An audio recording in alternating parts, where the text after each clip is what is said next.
নমস্কার আমার আপনজনেরা, রুদ্রবার্তায় আপনাদের সকলকে স্বাগত জানাই। আমি রুদ্রপ্রসাদ ব্যানার্জি। ভারতীয় জনতা পার্টি মানে আমাদের রাজ্যের বিজেপি, বঙ্গ বিজেপি যে এবারে মাটি কামড়ে লড়াই লড়ছে এটা কিন্তু পরিষ্কার হয়ে গেছে। একের পর এক প্রার্থী যেভাবে দিয়েছে মানে সেকেন্ড লিস্টে, সেটাই কার্যত বুঝিয়ে দিচ্ছে যে বঙ্গ বিজেপি এবারে পশ্চিমবঙ্গের একটা সিটও কিন্তু ছাড়তে চাইছে না। মানে লড়াই হবে হাড্ডাহাড্ডি। এরকম লড়াইয়ের বিভিন্ন অংশ, বিভিন্ন প্রার্থী যে লড়াইয়ে লড়ছেন সেই অংশগুলো আমি বারবার আপনাদের সামনে আনছি, কারণ জানতে হবে আপনাদের যে বাংলার বুকে বিজেপি কীভাবে লড়াই লড়ছে। আজকে আমি নিয়ে আসছি আপনাদের সামনে যে রুদ্রনীল ঘোষ, মানে হাওড়া সদর জেলার অন্তর্গত শিবপুর বিধানসভা, সেখানে প্রার্থী হওয়া বিখ্যাত সিনেমা আর্টিস্ট এবং তার সঙ্গে সঙ্গে বিজেপি নেতা, কারণ দীর্ঘদিন ধরে তিনি বিজেপিটাই করছেন, তার বাইরে তিনি যাননি এবং বিজেপি করছেন শুধু না, 2021 থেকে লাগাতার বিজেপিতে থাকা রুদ্রনীল ঘোষের কিন্তু অনেক জায়গায়, অনেক সিনেমা, অনেক জায়গা থেকে তাকে বাদ দেওয়া হয়েছে, অর্থাৎ আর্থিকভাবে ক্ষতি করার চেষ্টা করেছে এবং তাকে হ্যাকেল করার চেষ্টা করেছে, কিন্তু তিনি বিজেপি ছেড়ে চলে যাননি।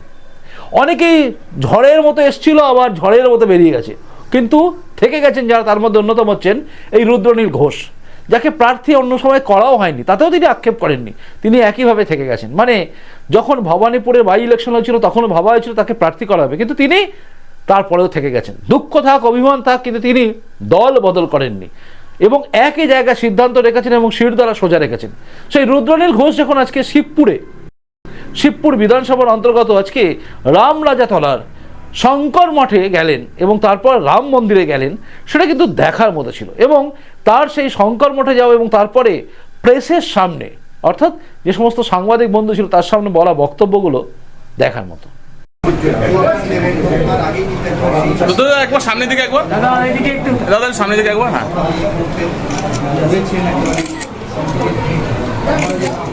থ্যাংক ইউ দাদা। চলো, আমি শুধু এমন জায়গায় দাঁড়িয়ে রয়েছি, হাওড়ার যে জায়গাটা আমাদের পবিত্রতার সবথেকে বড় আস্থার জায়গা ছিল, আমাদের প্রিয় শঙ্কর মঠ, সেই মঠে মহারাজজির আশীর্বাদ নেওয়া, মঠে একটু পূজা অর্পণ করা, সেই পবিত্র জায়গায় দাঁড়িয়ে রয়েছে। আমি এখান থেকে কোনো রাজনৈতিক কথা বলতে চাই না। আমার সঙ্গে এই মুহূর্তে আপনাদের ক্যামেরার পেছনে অগণিত আমাদের হাওড়ার শিবপুরের মানুষ দাঁড়িয়ে রয়েছে। যে অন্ধকার হাওড়ার এই প্রাচীন শহরে কিছু লোক নামিয়ে ফেলেছে, তারা কারা আমি আবার বলছি, এই পবিত্র জায়গা থেকে আমি কোনো রাজনৈতিক কথা বলবো না। আজকে কি মহারাজের কাছে কি আশীর্বাদে কি চাই? অন্ধকার মুক্তির আশীর্বাদ তিনি আমাদের দিয়েছেন। যে অরাজকতার পরিবেশ তৈরি হয়েছে, কার্যত আমাদের এই হাওড়া যে পুরনো শহর শিবপুর, যার মধ্যে একটা খুব গুরুত্বপূর্ণ জায়গা বিধানসভা, আমরা সেখানে পরিষ্কার যেন নরককুণ্ডে বাস করছি। পুরো হাওড়া শহরটাকে যারা ডাস্টবিন বানিয়েছেন, যারা অন্ধকার বানিয়েছেন, যারা মানুষকে ড্রেন আর নর্দমার জলে ডুবিয়ে মারতে চাইছেন, রোগগ্রস্ত করতে চাইছেন, তারা আমাদের এই সমাজের অন্ধকার। তাদের কাছ থেকে মুক্তি চাইছেন সমগ্র মানুষ। চিরকাল কিছু অশুভ শক্তি থাকে, তারা এক এক সময় এক এক ছদ্মবেশ পাল্টে আসে। তেমনই শিবপুরে কেউ ছদ্মবেশ পাল্টে আসবার চেষ্টা করছে, যাতে যারা অন্ধকার তৈরি করেছিল যেন তাদের চিনতে অসুবিধা হয়।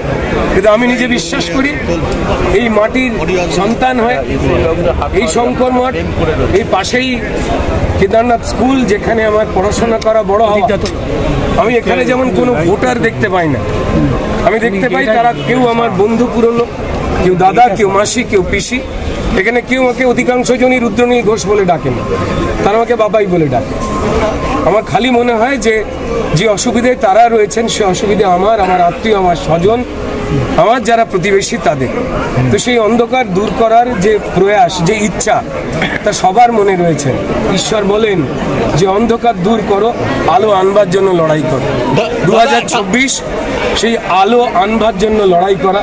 যারা অন্ধকার তৈরি করছেন তারা অনেক পরিশ্রম করেছেন, তাদের ক্লান্তিকে মেনে তাদের ছুটি নিয়ে অবসরে যাওয়ার পালা। এইটুকুই দেখলেন এবং শুনলেন। আজকে এই শঙ্কর মঠ বলতে গেলে মনে পড়ে যায় যে ঐতিহ্যশালী শঙ্কর মঠ। আমিও হাওড়া জেলায় থাকি, কাজেই হাওড়া জেলার শঙ্কর মঠ হচ্ছে বিখ্যাত, এবং এখানকার যে দুর্গাপুজো হয় সেটাও কিন্তু দেখার মতো। শঙ্কর মঠের কাছে রামরাজাতলার যে দুর্গাপুজো সেটা দেখার মতো। এবং এরপরে সাংবাদিকরা প্রশ্ন করেন যে তিনি কেন তৃণমূল থেকে চলে এসছেন, কেন তৃণমূল ছাড়লেন, এই টাইপের কথা যখন বললেন, তার উত্তরে যেটা বলেছেন না আজকে রুদ্রনীল ঘোষ, সেটা কিন্তু কার্যত একদম সবাইকে বুঝতে হবে তিনি কি বলেছেন। দেখুন, আমি মমতা বন্দ্যোপাধ্যায়কে এখনো ছাপিয়ে যেতে পারিনি। আমাকে যখন কথাবার্তা বলবেন তখন পরিষ্কার, আপনারা কি পরিষ্কার আমি চোর, জোচ্চোর, ছ্যাঁচোর, মিথ্যেবাদী তাদের সঙ্গে থেকে যাই, এটা হলে কি আপনারা খুব খুশি হতেন? আমি অন্ধকার ছেড়ে আলোয় বেরিয়ে আসতে চেয়েছি। ক্লাস 8-এই যদি বলেন যে সারা জীবন থেকে যান, আর আপনাকে গ্র্যাজুয়েট হতে হবে না, মাস্টার ডিগ্রি পেতে হবে না, এটা যদি কারুর আনন্দ হয়ে থাকে তো তাহলে ঈশ্বর তাদের মঙ্গল করুন। শুনলেন, পরিষ্কার কথা হচ্ছে রুদ্রনীল ঘোষ যেভাবে কাটা কাটা কথা বলেন এবং তার সঙ্গে সঙ্গে যেভাবে তিনি বলেন, তার বক্তব্য আমরা শুনেছি, এবং তার কবিতা অসাধারণ। নাটক কথা বাদ দিন, অভিনয় জগৎটা বাদ দিন, তার যে কবিতা সেগুলো অসাধারণ। একের পর এক কবিতা তিনি দেখিয়ে দিয়েছেন, শুনিয়ে দিয়েছেন, বুঝিয়ে দিয়েছেন যে শাসকের বিরুদ্ধে বলা তার কবিতাগুলো প্রত্যেকটা মানুষের গায়ে লোম খাড়া করে দেয়। সেই রুদ্রনীল ঘোষ এবার কিন্তু গেলেন রাম মন্দিরে, মানে রামরাজাতলার রাম মন্দির। অনেকেই বলেন, দেখি আমি শুনেছিলাম ওই আমাদের বাংলার বিখ্যাত সেই অমর্ত্য সেন, তো অমর্ত্য সেন তো মাঝে মধ্যেই বলে দেন রাম বাইরে থেকে এসছে, এই টাইপের কথা বলেন। তো রাম, এই রামরাজাতলার এই রাম মন্দিরটা বহু পুরনো, তখন অমর্ত্য সেনেরও জন্ম হয়নি, তারও আগে থেকে রামরাজাতলার রাম মন্দির রয়েছে, বহু যুগ থেকে আছে। তো সেই রাম মন্দিরে গেলেন কিন্তু রুদ্রনীল ঘোষ। দেখুন,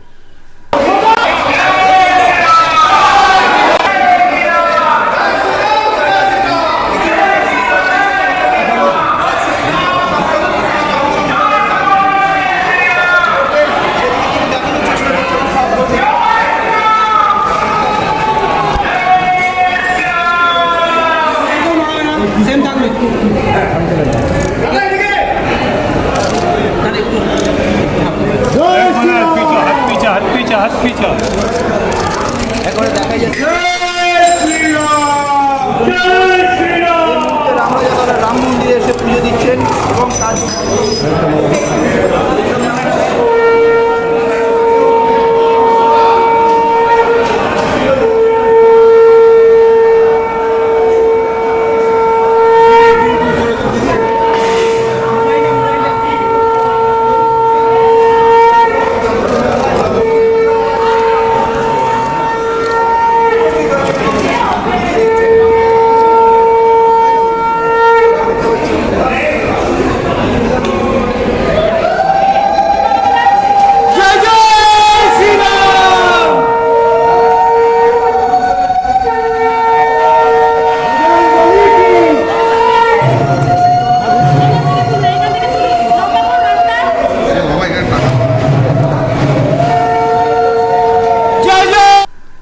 দেখলেন শিবপুর বিধানসভায় কিন্তু তৃণমূল কংগ্রেসের সামনে কঠিন চ্যালেঞ্জ এই রুদ্রনীল ঘোষ, কারণ তার একটা অ্যাপিয়ারেন্সই আলাদা কথা বলে।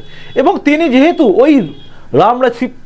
যেহেতু ওই শিবপুরে ছোটবেলা থেকে বড় হয়েছেন এবং ওই স্কুলে পড়েছেন, কেদারনাথ স্কুলে পড়েছেন, এবং তিনি যেহেতু ওইখানকারই একদম মাটির মানুষ, তাই তার পক্ষে মানুষের কাছে মিশে যাওয়া এবং মানুষের পাশে থাকা খুব সহজ। এবং শিবপুরের মানুষও অতিষ্ঠ হয়ে গেছে শিবপুরের বুকে থাকা মস্তান রাজ, তোলাবাজি এসব দেখে, এবং তার সঙ্গে সঙ্গে যেভাবে যে কায়দায় সেখানে বাড়ি তৈরি করা, ফ্ল্যাট তৈরি করা, দুর্নীতি হচ্ছে, সেগুলো সব নিয়ে তিতি বিরক্ত হয়ে আছে শিবপুরবাসী। তাই শিবপুরবাসী মুক্তি চায়, এবং শিবপুরের মানুষ অবশ্যই বাংলার বুকে যে সমস্ত ঘটনা ঘটেছে সেগুলো দেখছে, কারণ বারংবার তারা একটা জিনিস দেখেছে যে কীভাবে মুর্শিদাবাদ থেকে শুরু করে সব জায়গায় হিন্দুদের উপর অত্যাচার হয়েছে, সেগুলো কিন্তু এফেক্ট আনবে, এবং শঙ্কর মঠের মহারাজের আশীর্বাদ অবশ্যই তাদের কাজে লাগবে।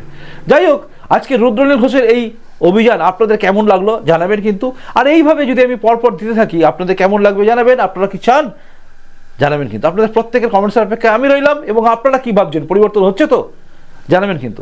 আপনাদের প্রত্যেকের কমেন্টসের অপেক্ষায় আমি রইলাম, আমার পরবর্তী প্রতিবেদন দেখার অপেক্ষায় আপনি থাকুন। আসি, নমস্কার, বন্দে মাতরম, ভারত মাতা জয় হোক, জয় হিন্দ।